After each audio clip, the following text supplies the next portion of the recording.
All right, all right. Welcome to the Realty Radio Show. This is episode 4 with my friend Jeff, owner of Rocky Mountain Photography. And who would have thought that I'd have this many friends? So, Jeff, I'm so happy that you're on, my friend. You do some really cool, creative, and innovative things through your work. And I really want you to share your story and who you are with our audience. So, who are you, Jeff? Who am I? I am a 34-year-old business owner living in Denver, building a company right now with my brother. We have some independent contractors we're working with too. But in short, I'm a storyteller, traveler, creator, artist, and just I love capturing the essence of places, and I love to do that particularly from the air. So whether that's in planes or with drones, and then if you start asking yourself how you can do this to help business and be valuable in the marketplace, started to gravitate into commercial real estate. And I like to say the people that design, build, lease, and sell Colorado's commercial real estate are our clients. So that's I see. That's kind of the main focus for us. Awesome. So as far as like the type of media and photos and photography, you are particularly drawn to aerials. So drone, whether you're in a plane, do you have your pilot's license? I've logged the hours. I haven't gone through and got the pilot's license because while flying is awesome and it's great, there's a lot of people that just love flying. They just want to go fly to the mountains, and there's a certain freedom in that, and that's definitely awesome. But I know for me, it's the artistry of it and getting the aerial perspective and doing the photography. But I'm responsible enough to know that if I was flying, I would start being tempted to open that window and start focusing on shooting. And then I'm not flying, and there should always be somebody in control of the plane, which basically means every time I fly, I need to hire another pilot to focus on the flying and bring me in loops around my subject property.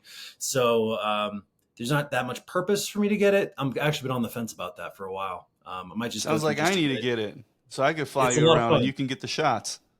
Yeah, so there's a zombie apocalypse and there's a Cessna there. I can take off and I can land. I can save the friends, but it's not my main focus right now. Awesome, man. So you said you're a storyteller and you love to travel.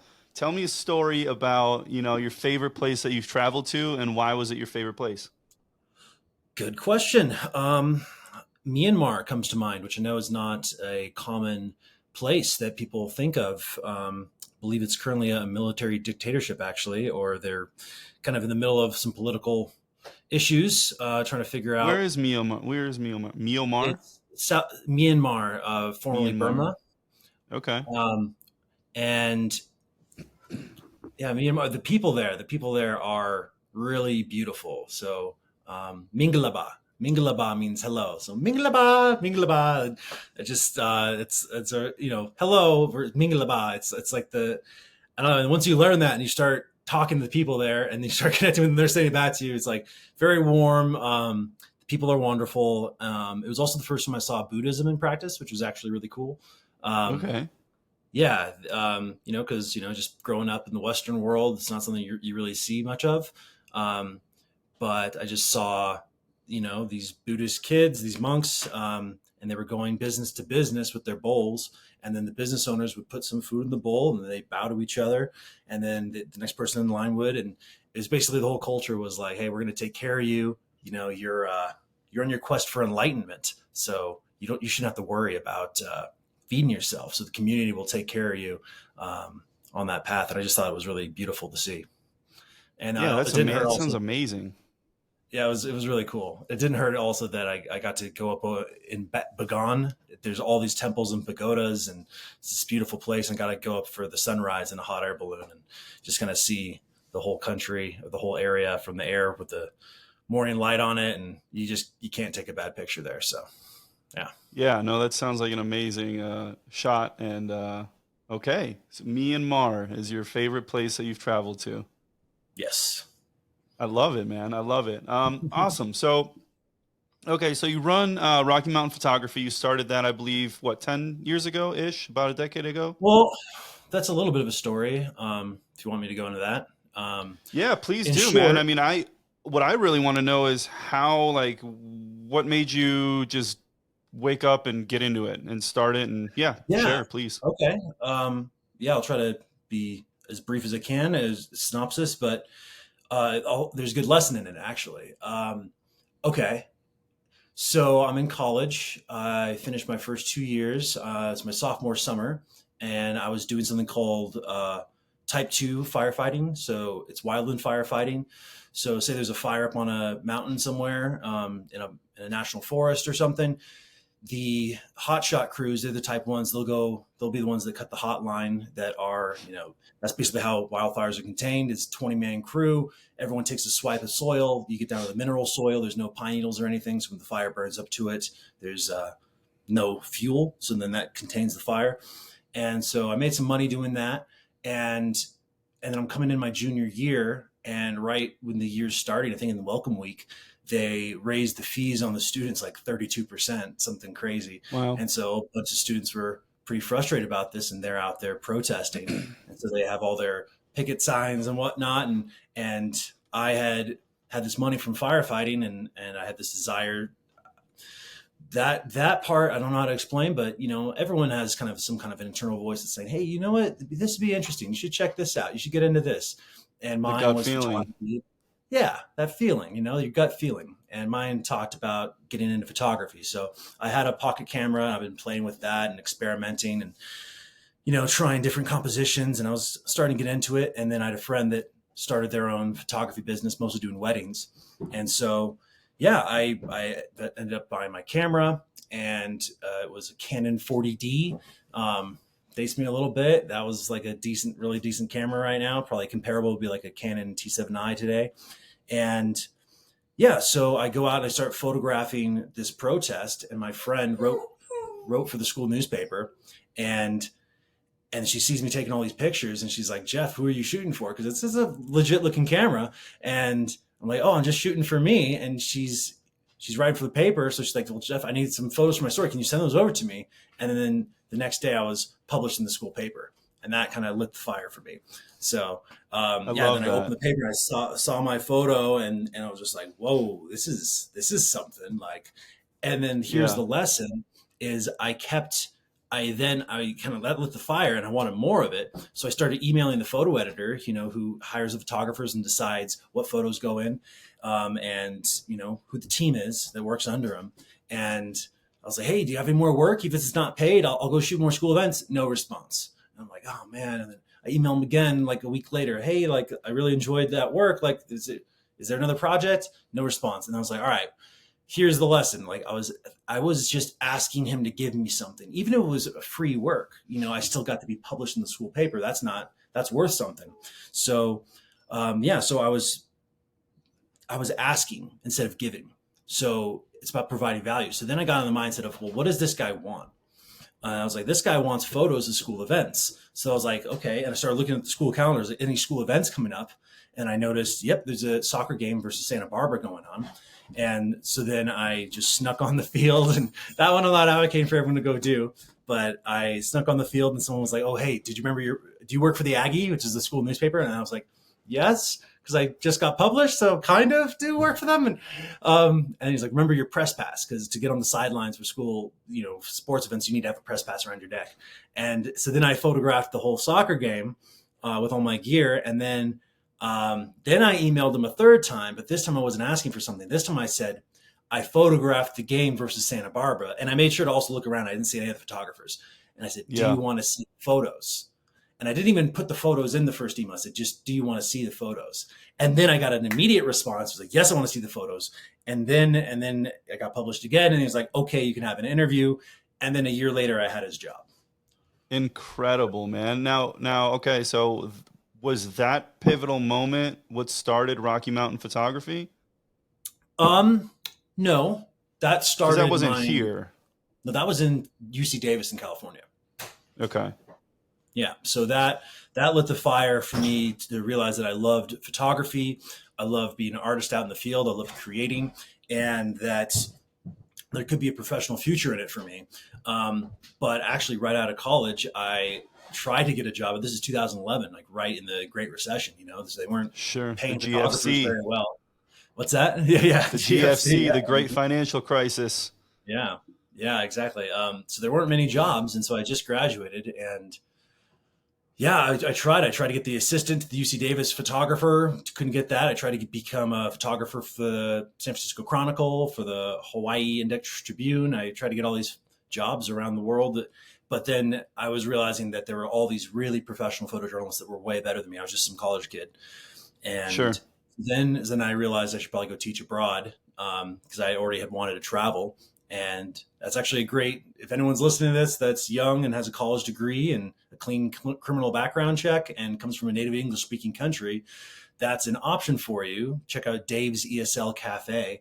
And there's just all these jobs posted. They'll fly you out, they'll fly you back. They rent's free, rent's paid for, and pay you a couple thousand a month, and you only need like 1,000 a month to live in South Korea.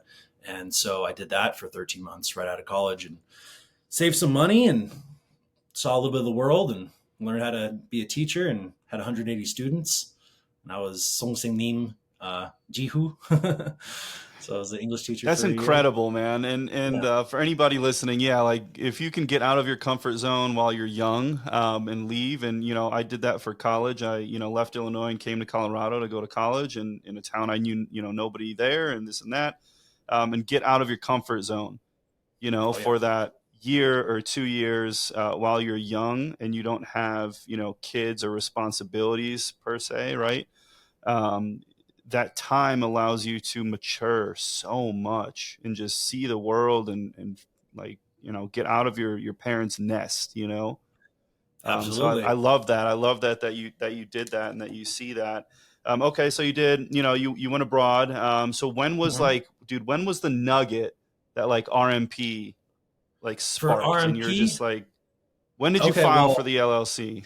okay, that was actually after my brother Nick got there. But what happened was I finished Okay. my year. I came back to the U.S. and saw my friends for like a month. But then I was like, all right, well, I want to see what I can do with the camera. Like I did my year. I've got some money saved now, and I'm an Eagle Scout. I love being outdoors, active, backpacking, that kind of stuff. So, and I kind of understood the West Coast growing up in California. So I want to see a little bit more. And when you move somewhere like Denver, it's not nearly as intimidating as uh, Busan or Changwon, where I was in South Korea, because they speak You're English in Denver. no kidding, right? Yeah, so then I got my Forerunner and drove out, and that was in 2013 in March. It was actually right before they legalized marijuana in Colorado, and I remember the rush. I remember it was not that busy. It was not that crazy. It was like there's still a downtown and everything, and but it changed. Yeah, it was definitely over those next couple of years. So yeah, so it came out in 2013, and then I tried to get my business started, and this might be something that connects with a lot of people. I didn't know what an invoice was. I didn't know anything. I didn't know how to get money. I joined a runners group. I was in a meetup club, and I met the marketing coordinator for a major construction company in that club, in that meetup Sure. group, and got some business out of it. I mentioned how I'm a professional photographer, but I hadn't really shot much real estate yet, and I got a job, and I got to shoot 4 of their projects, but I asked to be paid through PayPal to like the marketing coordinator for a major construction company with their whole accounts payable department and everything. And it's like, And so no, it that's usually when you goes. realized, like, you needed a professional entity for this guy to be able to transfer the funds for you to you. Yes, yeah, that was when I realized I had a lot to learn. And then I Okay. really started my entrepreneurial journey, and I ended up joining the 3 to 5 club. That's where I met like Brent, and I met a few other good friends. Um, so that's an entrepreneur club that talks about building a BMD, a business maturity date, in 3 to 5 years, and building all the systems behind you to have a mature business you can take off for a month. But yeah, so realized I had a lot to learn. So basically, my story is I moved to Denver and tried for actually a couple of years to get my business going, but didn't know what I was doing. So then I ended up I started, one thing I did, I called 100 real estate agents and said, hey, I'll photograph your property for free. If you like my work, you can pay me on the next one. And that kind of Sure. that lesson. But then almost 2 dozen of them said, no, we use this company Obio, and we're so happy with them. We're going to stick with them. That company is now MediaMax. Um, but yeah, I was like, who are these guys that they're turning down free shoots to pay them? And so I looked into them, and then I looked at their work on their website. I was like, well, these guys are better than I am. And if you can't beat them, join them. So I called and got myself a job with them, and worked hard, and next thing you know, I'm shooting 8 properties a day, residential mostly. And this is back before drones, so I had a land-based aerial trailer. It was this crazy contraption of this arm you tilt up, and then using a mechanical pulley system to push up a radio controlled camera that would sit up What there the and get up hell? 40 feet high. And oh man, it was crazy. One day it was windy, and it like almost fell over, and it was just like a whole thing. Yeah, And man. drones are just beautiful now. But that was in the early days. So yeah, so I worked for someone else for a couple of years, and then I started Rocky Mountain Aerials. So Rocky Mountain Okay. Aerials was the first owned, and tip for anyone watching, you go to get an EIN, so go IRS EIN, type that in online, you get your EIN. You're think of it like your social security for your business. And It's then employee identification number. So it acts correct. just like your social security. It's something that the IRS can tie to for your taxes. Correct. And then you need to file your LLC if that's what you're going to be doing. And if it's a single member, I don't believe you have to put LLC in the name, but if you have multiple members, it's kind of a more general practice that if it is a LLC, you have to put like comma LLC in the actual name of it. So then you file your articles of organization with the Secretary of State. And once you have your articles of organization and your EIN, you can take that to a bank, and then you can open a business banking account. And now you have a place that you can get paid. So those are some good first steps to do. I did that for aerial photography, and this was that's a different little side story. But my friend was a commercial real estate agent out in San Francisco, and he knew that I love photography. This was right before I moved to Denver. And he was like, dude, Jeff, I'm paying this guy like $2,000 to go fly in a plane and take pictures. Like, you should talk to him. I know maybe you could do this. And so I was like, oh, that Sure. sounds interesting. So I called the guy, Todd Quam. He Digital Aerial Solutions. He's out in San Francisco. And I was like, hey, Todd, how do you do this? How do you get started? He's like, get up in a plane, take pictures. I was like, oh, okay, like that's simple enough. And got up over San Francisco like the next week. I had a friend that had a Cessna and opened the window, and that lit that fire. So now I had a fire for photography and a fire for aerial photography, and that was just a really great experience just in the Cessna. The big tip is to unscrew the one screw that holds the Cessna window. It only opens like 45 degrees, but you unscrew the screw. Now it has a full range of motion. So if you got a friend you want to go do that, that's how to do it. But do that while you're on the ground. And yeah, and then the Airstream just holds it open for you, which is kind of handy once you're up. But you don't want to go too fast. So I think it's around 90 knots or something is a good airspeed.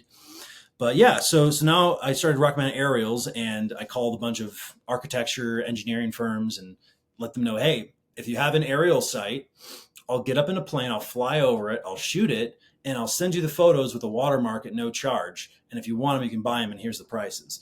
And I did that, and I got 16 sites my first flight because I could barely afford to pay for a plane and have all the gas and the pilot and the rental.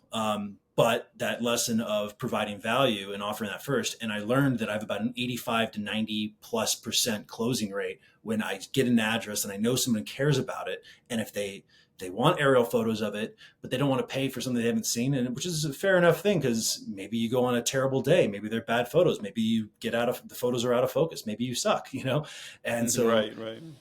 that you're gonna A lot of suck in the beginning. variables. Yeah, a lot of variables. So I did that, but I'm still working with some of those clients a decade later. And it all started from me just cold calling architecture companies and saying, hey, you got any projects you want to see from there? And yeah, so I started recommending aerials, but then I had an interior design client that wanted me to do their headshot. And that's a whole other story of learning headshots. But then I started Rocky Mountain Portrait. So I can't bill you for your headshot from an aerial photography company.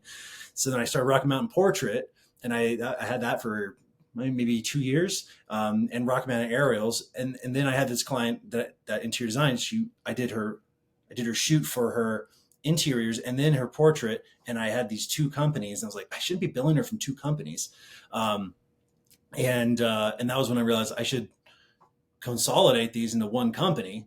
Yes. There you go. That's a long way to get to the nugget of of that. But the tricky thing is that these days, a lot of the .coms and the domains that you want, they're taken. And Mm-hmm. here's the other The trick. good ones, yeah. Yeah, the good ones. Yeah. So whois.url.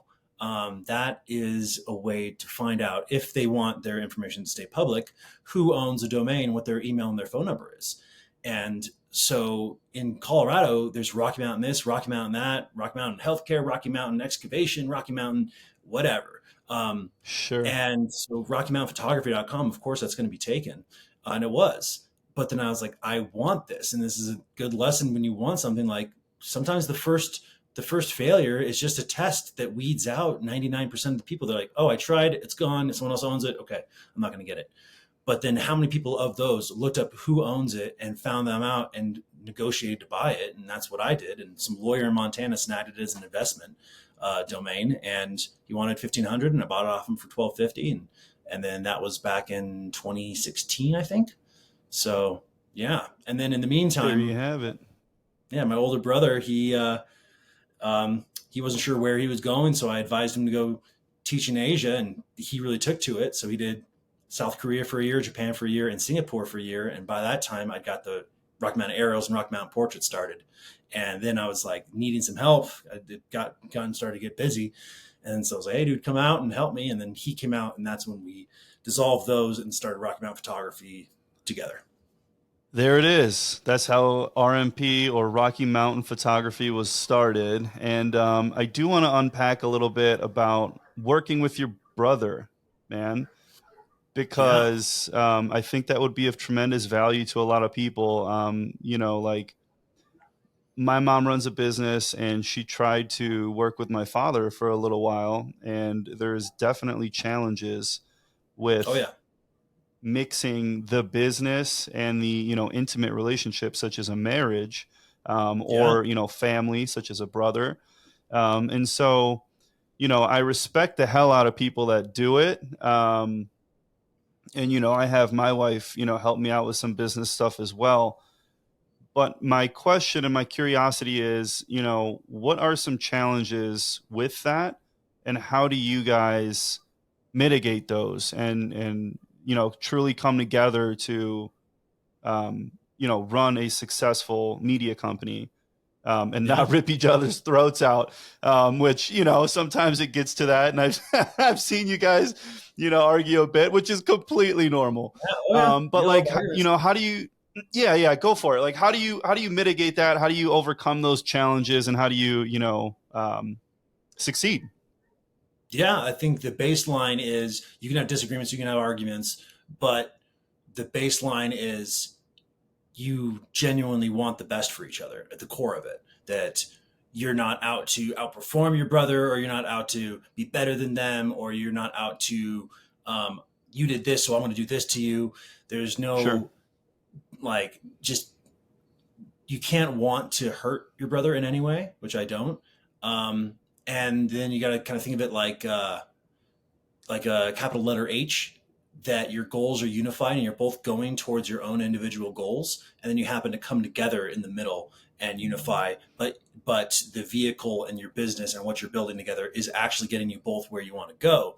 So just yesterday we were on YouTube looking at Montana ranches, because I know that's one of my dreams. My brother is to have his own ranch in Montana, and I mean, I wanted it too. When looking at that, it's just like beautiful cattle ranch and land and ATVs, and you can hunt on your own property, and there's rivers running through your property, and it just looks idyllic. But it's like, hey, those start at 5-10 million, like for a good one if you want to buy it established. So how are you Yeah. going to have 10 million or 5 million to drop, or even to qualify for a loan on the land of to build from? How are you going to qualify for that? Okay, well, you're going to need to have enough money in the bank. You need to have probably some previous mortgages. You need to have the money for it. So how are you going to Sure. do that? You need a vehicle. So I'd say the biggest thing is making sure that you know where you're going, and that it's not just some arbitrary goal, but it's like, all right, Nick, where are you going? all right, I know his goals. He wants to travel the United States with like a camper van with his dog and maybe another dog, and then he wants to take off the drone in different locations and capture different cities for the stock platform that we're building. And that would fit perfectly into both of our goals. Would build our stock platform, and he could travel the United States on a road trip with the dog, and like that sounds great. So we're currently in the middle of figuring out, okay, how much money will that take? Okay, what kind of vehicle do you want, literally, to drive, and figuring that out? And does that start with like a 3 month trip, or could you do that with your truck and pull in a teardrop trailer, or put a camper on the back of your truck, or like what's the first version of that? Could you just go for a week, or and just figuring that out? So if you're That's a both lot, getting, man. It's a yeah, lot. I mean, living on the road like that, and yeah, that could be a good asset to the, Rocky Mountain photography platform as well, providing those aerials and and that drone footage as well. yeah, But it's a lot living on the road like that, whether it's in a teardrop or a camper yeah. van, you Yeah, I think know. he just wants to go see some of the country. But the biggest thing that I'm trying to get to is to your question is that if you're not talking about where you're going and your goals, and it's catered to where I want to go and is where he wants to go, and that you make sure that this vehicle is just the medium to get you both there, um, and then you talk about what you're doing, and like, hey, we something else that we do is we have a success and failures meeting, and this is actually a big one. Here's a good one for you if you're working with family.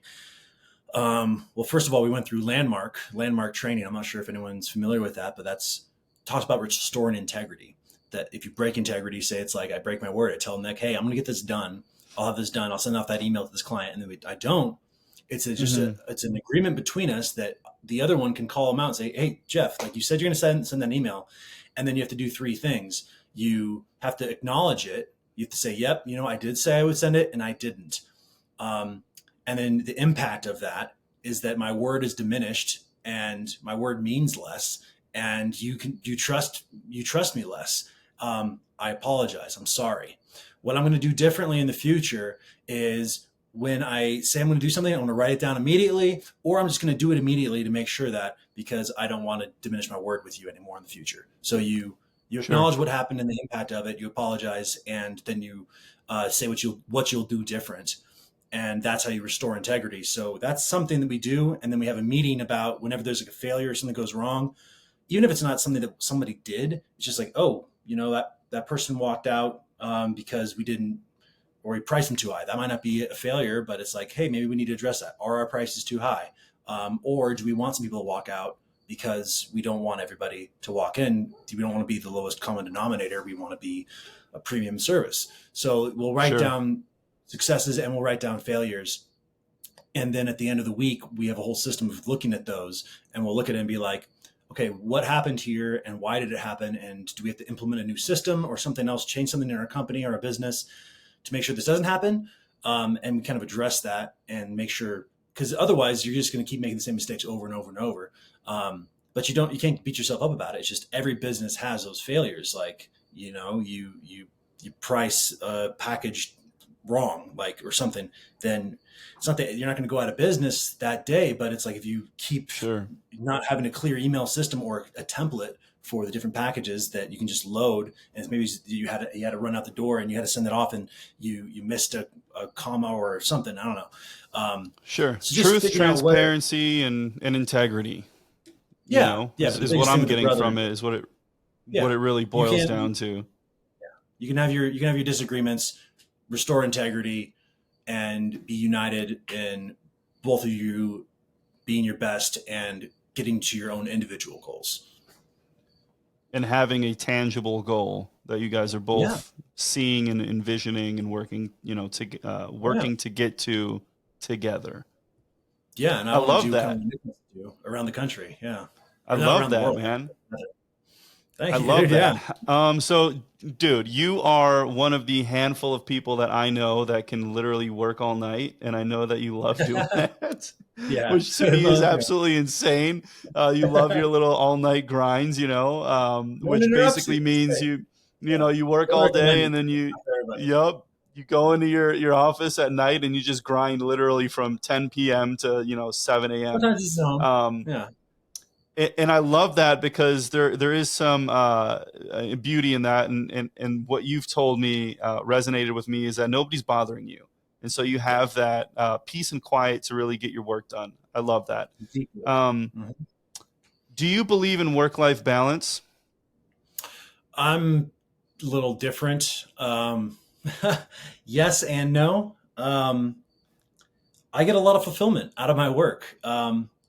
I shot your wedding. Technically, that could be considered work, but it was our wedding gift. But that was work, and I enjoy events more often if I'm behind a camera and I'm capturing the moment. So, like, that's an example of like I get fulfillment out of that. Or if I'm on a trail, I got a camera on my neck. Or yeah, I don't know. I just really like creating. I think for me, one of my biggest challenges is going to really be when I'm not at all the artist anymore. When I hire Mm-hmm. everyone else that creates is beneath me in the company, and I'm actually Sure. acting like a CEO, chief executive, and I have a team of executives, and they have their team of managers that are managing the artists, and that means I'm not in the field creating anymore, and that's a tricky thing. I highly recommend the book The E Myth, that talks all about it. That there's artists, managers, and entrepreneurs, and that it's a big transition to go from being the artist to being the entrepreneur. And I'm still in that transition. So work life balance. Yeah, I there's some things that I'm working on building that take a certain number of hours to finish, and it's hard to be like, hey, I'm just gonna like not do that. I'm gonna just like do this other because I get fulfillment right now out of getting those things done. And I took off a month earlier this year, climbed Kilimanjaro. I'm going to Patagonia later this year. I just got back from a 55-mile backpack in Yosemite with my buddies, going back to kindergarten with them, and climbed Half Dome for sunrise. And like, you know, I get a lot of fulfillment from that. And yeah, I mean, I guess it's a sliding scale. What is work life balance? So I believe in Well, and if it. you love what you do, then it's really not Yeah, work. to a It lot doesn't of feel people, like work. You no. know. Oh no, right now, like work is we bought earthstock.com, and we're building that out to be a great stock platform, and I'm working with my developers on developing it. And like when you're developing your logo and you're working on building that out, is that work? Like I guess that's work, but like when that's done, my job literally will be to contribute to it and inspire other people to contribute to it. And that sounds awesome. If I speak about it, or I do a podcast and talk about it, or I am out in the field flying drones and, or photographing Patagonia, that's all work. So is that work? Like, or is that balance? Like, I don't know. I love what I do. So I don't, yeah, I don't know. I'm pretty content with the Yeah, and way I I always like to get people's perspectives on that because it is a subjective question. I yeah, I don't feel. know. I think it's important to know what your purpose is or try to find it. And if you find it, if you look at the Japanese term ikigai, it's like what you love, what the world needs, what you're good at, and what you can make money from. And if those all happen to intersect, it's like a beautiful place. And Yes, that is creative media. I love that. Awesome. One more question before we wrap it up, and I think I know the answer to it. What really brings you joy? And I'm pretty sure I could probably even just answer this just from listening to you and talking to you here for the last 30 minutes. It's probably taking photos, right?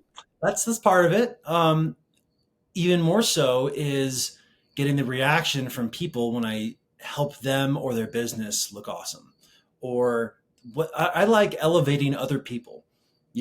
So that's a cool thing about creative media is if you sell real estate, I can photograph your property and make it look wonderful and help you get more views and get more attention and get more offers and have them compete with each other, sell for a higher price, makes your clients happier, puts more money in your pocket. And or if you need a new headshot to represent yourself online in this digital age, which is very important, I can bring out your authentic self and have fun and coach you on your posture and bring that out of you so you've got this confident, approachable, authentic headshot that represents you. And the when like I was just in Yosemite 2 weeks ago, um, even with people's cell phones, we were at like, what was it, the Yosemite Valley view, like right when you're tunnel view, right when you come through the tunnel and you just see the valley, there's a little pull off, and because everyone wants to see it, take pictures, and I see a couple there, and they're kind of trying to do the selfie thing, and it's like, let me do that for you, but then you do little extra things as a photographer. You zoom in, you do portrait mode, and you do wide, you do pano, you get up high, so their chins look good, and then it's just when they saw the photo, they're like, oh my god, whoa, thank you, like that makes me That's what happy. brings you joy. Yeah, that's part of it. Yep. And I could tell. And I know when you guys did our wedding video, which thank you for that. That was a very Yeah. kind and generous gift. But, as we were watching it, I looked over at you and you were lit up, dude. You were lit up. You were so happy that, everybody was watching it and loving it and all of that. So I definitely saw that joy come out of you, and that, that's what brings you happiness. Yeah. So I would So is that encourage is that to is it a balance to get away from that? As far as work um life balance goes? yeah, Sometimes. sometimes. I mean, there's a lot of different facets to the work that you do, aside from just taking the pictures and seeing the Yeah. reactions of people of how the pictures turn out. There's the grind and the stuff that, people don't see behind the scenes. That when I Sure. say work, that's kind of what I mean work. Oh, sure. Like for me, I mean, work life balance, like work to me is not going to closing, signing documents, and getting my check. Fair enough. That's not where the work is. That brings me joy and that's happiness, Yeah. but like the work for me is like, work on my website at 9 p.m. or writing up a contract at 11:30 p.m., Mm. negotiations that go into, late at night, stressful situations between buyers and sellers. That's like the work that nobody really, sees. And so that is what I think of when I think of work, and how to mitigate that balance so you don't get burnt out. Because I think, I got every you. human being gets burnt out, on whatever it is, whether it's leisure or work or whatever. Mm-hmm. Nothing, what's the phrase? I mean, too much of anything is no good, or All work and however no that play goes. makes Jack a dull boy. Yeah, exactly. So like when I say work, life balance, that's kind of what I'm thinking of. So like you love taking photos, just like I love Well, going to the closing table. But like, what is that work, that grind? think about it like this. Like I just mentioned that stock website.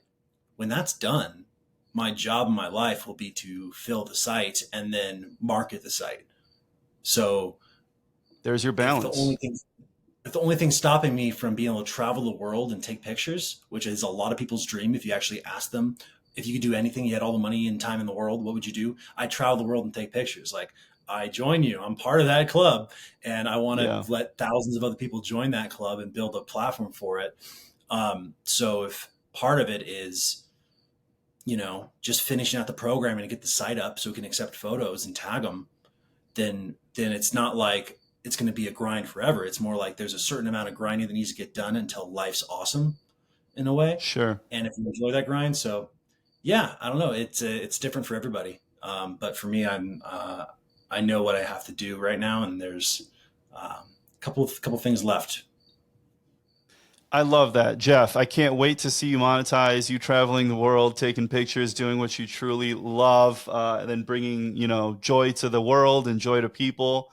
I think we'll wrap it up here. Thank you so much for joining me again. I love speaking with you guys and people like yourselves, because you're really an inspiration to myself and I believe our audience as well. So keep doing what you do, Jeff.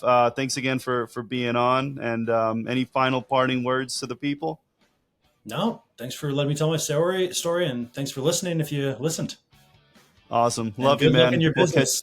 If Thanks. anyone's Thanks. watching, Yep. starting a business, for you and for Yep. whoever's watching, good luck getting it going. Yes. Yep. Awesome, man. Well, thanks for joining us, and we'll catch everybody on the next one. Later.